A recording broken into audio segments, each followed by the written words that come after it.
Hey, magical experimenters, Taylor Ellwood here, and today's video is all about rediscovering my identity and really just talking about identity work in general because I think it's pretty relevant to things that we're doing. So I've been in this process of rediscovering my identity for the last, I don't know, 2 months,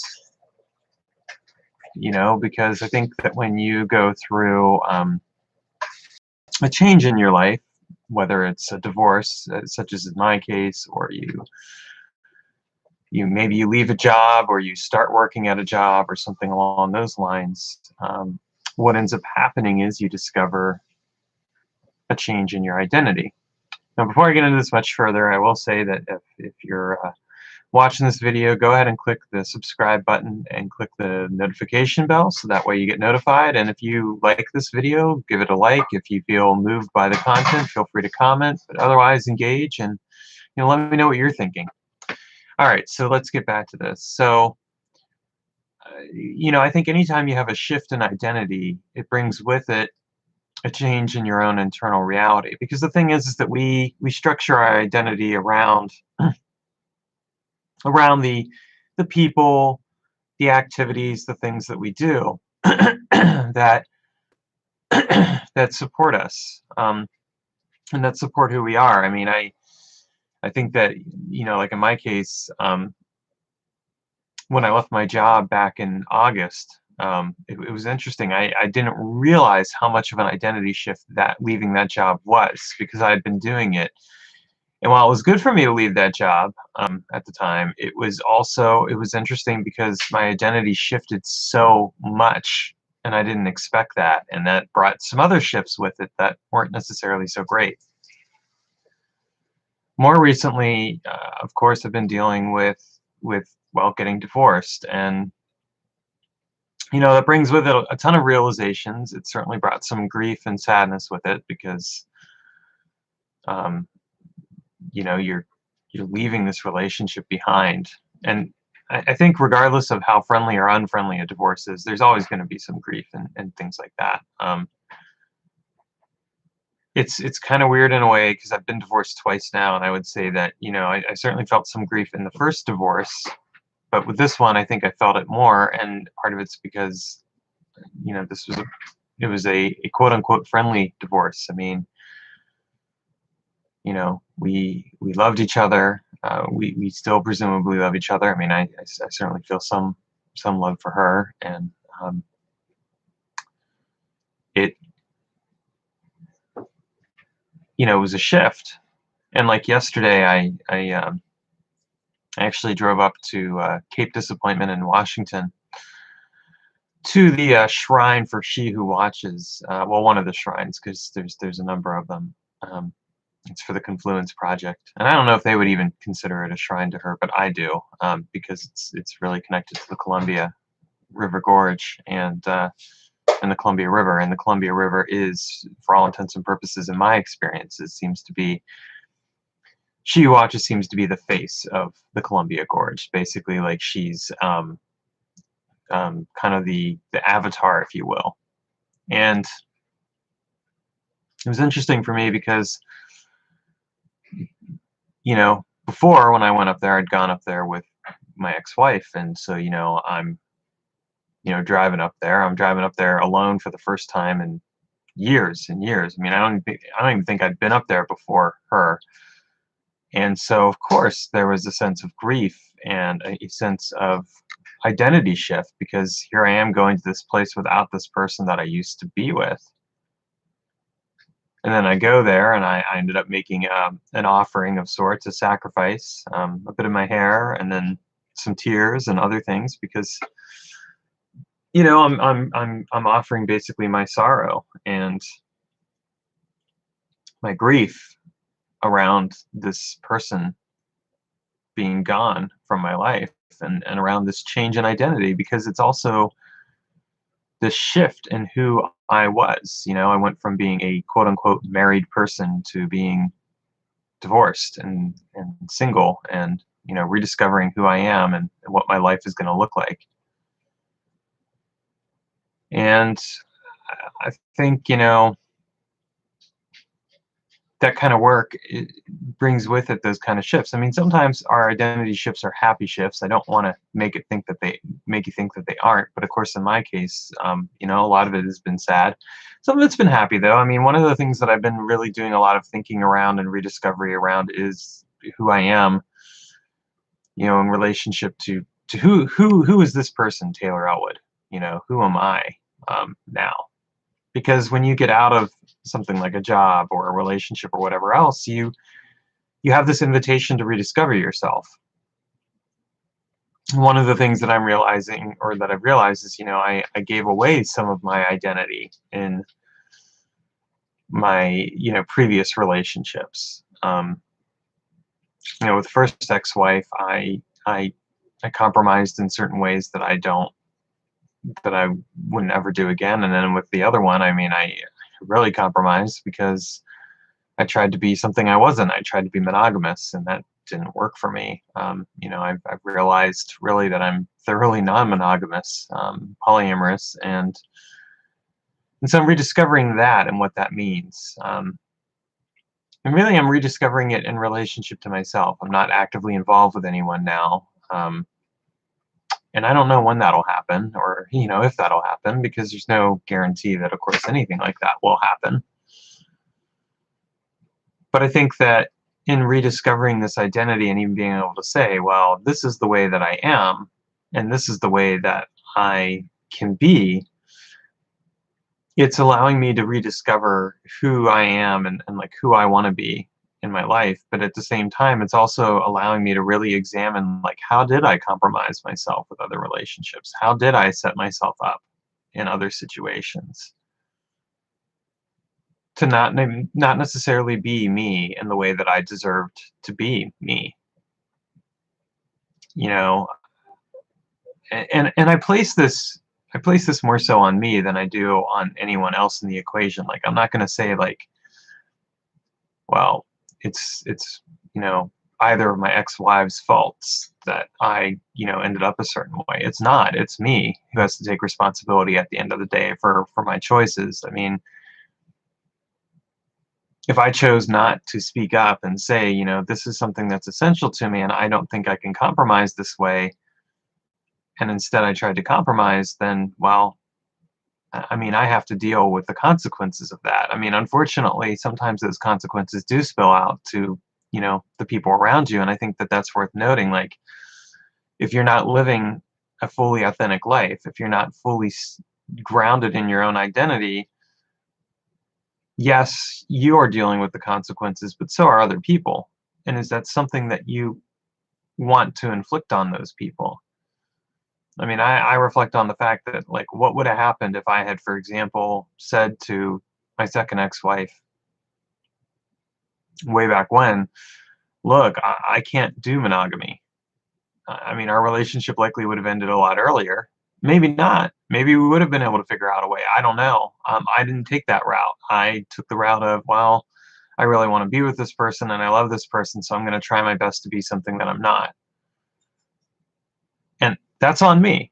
I'm not going to say, I don't want to put the impression that it's on anyone else. That's on me. I made that choice. No one else did. But when I consider the impact of that choice, then I have to recognize that that had an impact on other people. It wasn't just an impact on me. And I mean, that's the thing, we rarely have the opportunity to live in a situation where we're just with ourselves. And so therefore we have minimal impact on other people around us, minimal effect. But I mean, once you bring other people into your life and you're actively in their lives, you don't control those people. As a friend of mine reminded me today, like, you don't have control over other people. Well, that's true. I don't. I mean, I know that, but it was a good reminder because I was feeling frustrated about some stuff. And I mean, I think that really comes right down to this identity work. It's like, what you have control over is your identity, your choices, your responses, the work that you choose to do.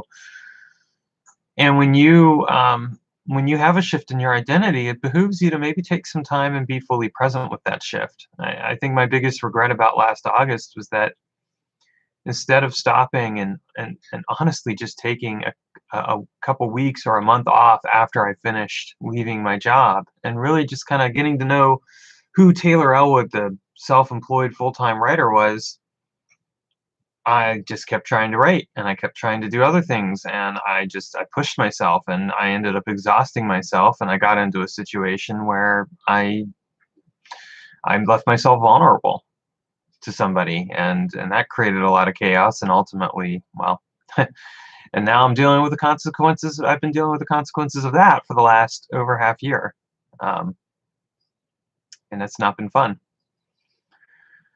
So now, this time around, I'm really taking my time with the identity work. I'm really trying to ground myself. I've had, the last 2 months have been really good because I've kind of just had the fortune of being in a space where I can reflect and think upon things. And, I've made some choices and I've taken some actions, but I've done them slowly, a lot more slowly than I would have in the past.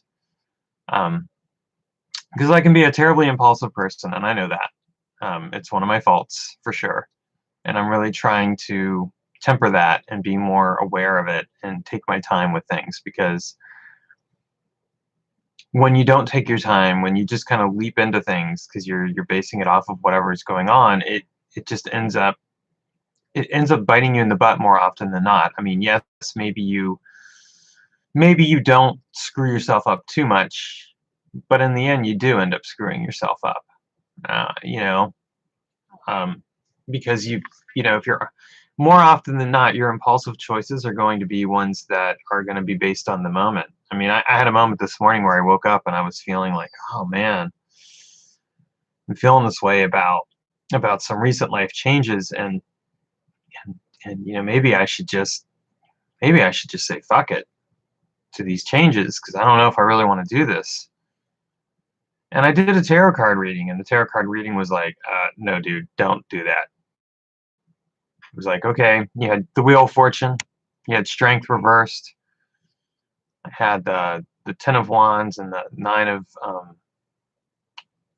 Swords. Nine of Swords was reversed, and then I had the Ten of Pentacles, and it really boiled down to, you're letting your fears get to you, you're being impulsive, stop, ground, recenter, and refocus. And I think that that's part of the opportunity that identity work gives you, is because you also, if you also get an opportunity to kind of see where the flaws are in your character, where the weaknesses are. And if you're smart, you learn from them, and you stop doing them. You become aware of them, and you start asking yourself, like, what do I need to do to give myself the necessary space to rediscover myself, but also to ground myself and not to make impulsive choices. In my case, I mean, in your case, it might be something else, but that's what I would say is, like, look at what you do, in the face of an identity shift, because that's going to tell you a lot about what you need to work on. And really, it's no surprise to me that I had this impulsiveness, because I mean, I started a new job last week, and the new job is got some good possibilities, but at the same time, there is that kind of feeling of like, A, I'm a newbie, I don't know much around right now. B, I'm trying to get grounded into this, and C, do I really even want to do this? And I'm like, well, you got to give yourself the space and time to figure that out, and like, you gotta, don't be impulsive about it. Give yourself some time. Give yourself a couple months and see where you're at a couple months from now, because in a couple months you'll have had the experiences that will tell you one way or another whether this is going to work. You'll have grounded yourself enough in what you're doing that it won't be an impulsive choice if you say, you know what, this isn't working for me. It's going to be informed by your experiences. Or if it is working, you're going to be glad that you didn't impulsively leap and make a bad choice. And that's where this experience around identity becomes so crucial, because your identity is flexible to some degree, but it's also static in some ways. And when you start to identify the aspects of your identity that trip you up, that's where you can start doing the internal work and start reflexively examining your choices and behaviors, and not react to them as much, and maybe even just kind of build out a build out kind of like a timeline of sorts where you say, okay, I'm feeling this way right now. If I'm still feeling this way, 2 months down the line, then I can do X, Y, and Z about it. But if I'm not feeling that way 2 months down the line, then I've given myself the space to really be present with it, and I've discovered my identity in relationship to this, and I haven't made an impulsive choice because I'm feeling fear or whatever it is that I'm feeling around things. And again, this kind of takes a certain level of maturity and depth that you just need to develop over time. I mean, I'm 44 years old, and let me tell you, this realization around my identity and around like the impulsiveness and stuff is stuff I've been working on for a while now, and I'm really only now I think beginning to even get to a place where I'm like, okay, I'm being impulsive. I really need to stop. I need to do something. I need to read tarot cards about this situation. I need to talk to a friend. I need to do something else. I need to put some boundaries in place and not just react. And sometimes you only have these realizations in the face of the changes that you make. You know, I remember when I first told a friend of mine that I was getting divorced. She's like, Taylor, you tend to be really impulsive and act on things really quickly, and it was a fair thing for her to say. And I said, yeah, but I've been in this situation for over a half year now, and things just aren't getting better. I mean, they're getting better in certain ways, but in one very crucial way, they're not, and I don't know what to do about it. And I've tried everything I can, and this is really, again, this is on other people, and I don't have control over those people. And she's like, well, then it sounds like you really did think it out. I'm like, yeah, I did think it out. I had a lot of time to think it out. I mean, I had plenty of time to think it out, and I was well aware of the impact and the consequences. The irony of that, though, is that, I mean, you can say that from a conceptual place, but until you're actually in it, in the experience, you never fully know it. You can say, like, okay, if I do X, this is the impact it's going to have on my life. And you'll conceptually know it. But once you actually do it, then you have to live with it. Like in my case, sure, I could say, a little over 2 months ago, I know that if I get divorced, this is going to be the impact it's going to have on my life. But once I actually got divorced and started to, you know, start picking my life up again and reconfiguring it and figuring out who I am, well, that's a lived experience at that point, and it shapes you differently because suddenly you're there and you're present in a way that you weren't before. You begin to discover yourself in an entirely different way because it's an embodied experience. It's not conceptual anymore. And I felt this way really with the new job. Like, I was watching all these training videos and I'm like, okay, this is conceptual at this point. Until I actually do this stuff, it's just like I don't really fully know it. I can say I kind of understand, but until I actually do it, it doesn't mean a thing. And this is where I think people often trip themselves up. They mistake the conceptual for the embodied experience. Well, the embodied experience is the felt experience. It is direct. It's not indirect, whereas conceptual is indirect. It's like you can picture it in your mind, but you don't know it.